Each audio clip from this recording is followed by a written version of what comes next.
नमस्ते। आज हम देखेंगे विज्ञान। आज से स्टार्ट करते हैं। कोशिश करेंगे इसको शुरू से लेकर लास्ट तक खत्म किया जाए। विज्ञान का एक पार्ट जो फिजिक्स है, विज्ञान को 3 भागों में बांटा गया, सब लोग जानते हैं। विज्ञान किसे कहते हैं, सबसे पहला क्वेश्चन आता है। तो विज्ञान इस सावधानी पूर्वक और क्रमबद्ध तरीके से प्राप्त ज्ञान को विज्ञान कहते हैं। जो सावधानी पूर्वक और परीक्षणों के फलस्वरूप जो भी ज्ञान प्राप्त होता है उसी को ही विज्ञान कहते हैं। विज्ञान में हम लोग 3 भाग में बांट कर पढ़ते हैं, फिजिक्स, केमिस्ट्री, बायोलॉजी। फिजिक्स यानी भौतिकी, रसायन विज्ञान और जीव विज्ञान। तो हम लोग भौतिकी को आज चालू करेंगे। भौतिकी को देखते हैं कितना दिन में खत्म हो जाता है। धीरे धीरे कर हम रोज कोशिश करेंगे कि एक वीडियो डालें, ठीक, जिस कारण से भौतिकी खत्म हो जाए। इसका न्यूमेरिकल से लेकर हर चीज हल करते चलेंगे, ठीक है। और आइए हम शुरू में देखते हैं। पहले भौतिक। भौतिक किसे कहते हैं? भौतिक प्रकृति में होने वाले सभी घटनाओं को भौतिक कहते हैं। प्रकृति में होने वाली सभी जो घटना है, जैसे कि मान लीजिए कोई चीज छत से गिर रहा है, तो किस कारण से गिर रहा है? तो गुरुत्वाकर्षण के कारण से।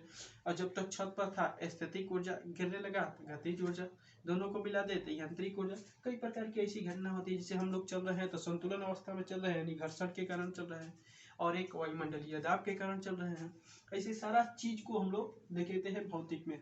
मेनली अगर हम ओवरऑल सबको मिलाकर एक बात कहें ना, तो भौतिक का अध्ययन, भौतिकी में ऊर्जा और द्रव्यमान का अध्ययन किया जाता है। ऊर्जा और द्रव्यमान का अध्ययन करते हैं। दुनिया का हर वो चीज जो घटित होती है प्रकृति में, वह की तो द्रव्यमान के रूप में, नहीं तो ऊर्जा के रूप में होती है। तो ओवरऑल पूरे भौतिकी में हम लोग का अध्ययन किसका किया जाता है? ऊर्जा और द्रव्यमान का। देखिए आगे चलते हैं। भौतिकी में हम लोग जाते हैं तो भौतिकी को माप तौल करने के लिए हमको चाहिए मात्रक और उसका परिणाम। मात्रक किसे कहते हैं? किसी भी चीज को जिस यूनिट से दर्शाया जाता है उसे मात्रक। जैसे लिखे है 100 kg, तो kg क्या है? मात्रक है। kg मात्रक है और 100 क्या है? परिणाम है। जैसे अब इसी तरह हम लिख देंगे यहाँ पर 10 लीटर, तो लीटर हो जाएगा मात्रक, और जबकि 10 क्या हो जाएगा? परिणाम हो जाएगा। उसी तरह हम लिख दे 20 एम्पियर, तो एम्पियर मात्रक हो गया और 20 का हुआ परिणाम उसका हुआ। तो आप लोग समझ में आ गया होगा। उसके बाद हम लोग इस सारा भौतिक नापने के लिए एक इतिहास जर्नी था। शुरुआत में कैसे नापा गया, फिर कैसे नापा गया, अभी वर्तमान में कैसे नापा जाता है। तो सबसे पहला पद्धति जो आया ना भौतिक राशियों को नापने के लिए, वह FPS पद्धति आया, जो लंबाई को फुट में नापते थे, द्रव्यमान को पाउंड में और समय को सेकेंड में नापते थे। इस पद्धति को सबसे पहले ब्रिटिशों ने विकसित किया, इसलिए इसको ब्रिटिश पद्धति कहा जाता है, ठीक। और अब दूसरा पद्धति आया CGS पद्धति, सेंटीमीटर ग्राम सेकेंड पद्धति, यानी लंबाई को सेंटीमीटर में नाप देते हैं, द्रव्यमान को ग्राम में और समय को सेकेंड में नापते हैं। इसको फ्रांस वाला ने डेवलपमेंट किया, इसलिए इसको फ्रेंच पद्धति कहते हैं, फ्रेंच पद्धति कहते हैं, ठीक। और इसी फ्रेंच पद्धति को मीट्रिक पद्धति भी बोला जाता है, ठीक, मीट्रिक पद्धति। क्यों? अब आगे चलते हैं। अब आ जाता है MKS पद्धति, यानी लंबाई को मीटर में नाप देते हैं और द्रव्यमान को kg में नाप देते हैं और समय को सेकेंड में नाप देते हैं, तो बन जाता है MKS पद्धति। MKS पद्धति को व्यवसायिक पद्धति भी कहा जाता है और उसको मीटरी।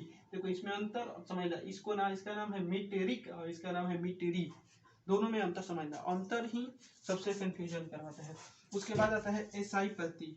SI पद्धति MKS पद्धति पर ही आधारित है, यानी MKS पद्धति का डेवलपमेंट रूप है SI पद्धति। SI पद्धति को अंतरराष्ट्रीय पद्धति कहा जाता है। SI पद्धति का विकास हुआ था इसकी मान्यता मिली 1971 ईस्वी में। 1971 ईस्वी में मान्यता मिली। और SI पद्धति में हम लोग 3 गो कैटेगरी में बांट कर देखते थे, मूल्य मात्रक, संपूरक मात्रक और व्युत्पन्न मात्रक।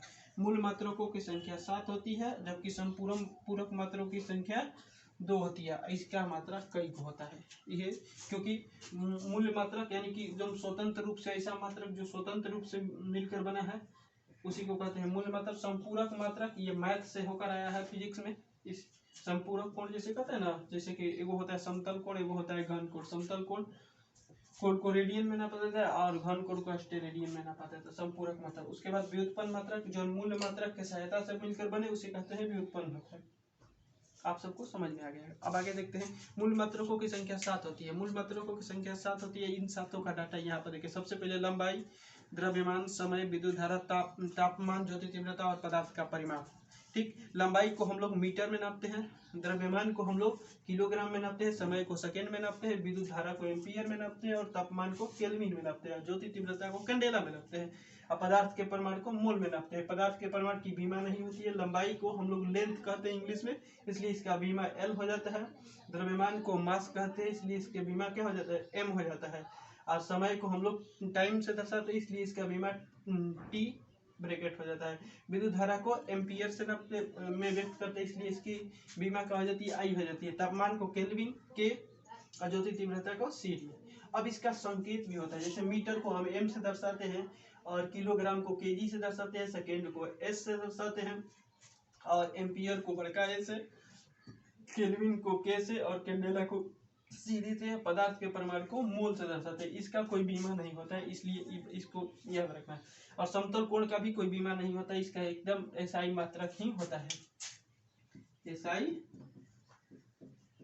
मात्रक। ऐसा जैसे समतल कोण का अभी बताया आप सबको, यहाँ पर समतल कोण का रेडियन और घन कोण का अस्टेरेडियन। ठीक, आप सब